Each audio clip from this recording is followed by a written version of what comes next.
তোমাদের সাথে ম্যাওয়ের একটা ছোট জিনিস চলো তোমাদের সাথে আমি শেয়ার করি। আমি আছি উপরে, স্নান টান করে ম্যাওকে আমি স্কুল থেকে আসার পরে খাইয়ে মানে ব্রেকফাস্ট করিয়ে স্নান টান করিয়ে পাঠিয়ে দিয়েছি নিচে। নিচে কয়েকদিন ধরে ওকে পাঠাচ্ছি, লাস্ট 1-2 দিনও প্রচণ্ড দুষ্টুমি করেছে। এই বালি নিয়ে এসে এ করে ওই করে প্রচণ্ড দুষ্টুমি করেছে। তারপরে একটু বকাঝকাও করেছি, কিন্তু একটা আইডিয়া খাটালাম মাথায় যে ও যে ফ্রেন্ডের সাথে খেলে দুজনকে দিয়ে টিচার আর স্টুডেন্টদের মতন কিছু খেলানো যাক। তো সেইটা করার পরে ওদের দুষ্টুমি অনেকটা কমে গেছে। চলো দেখাই ওরা কি করছে। তোমরা কি খেলছো? তোমরা কি খেলছো? কি খেলছো? কি খেলছো আবার বলো।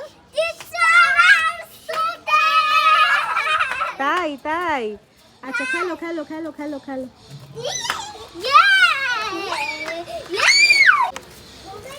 গিয়ে জিজ্ঞেস করি। হ্যাঁ, কে কে টিচার কে স্টুডেন্ট? ও টিচার এ স্টুডেন্ট। হ্যাঁ, ও তো আমার দিকে ছোট।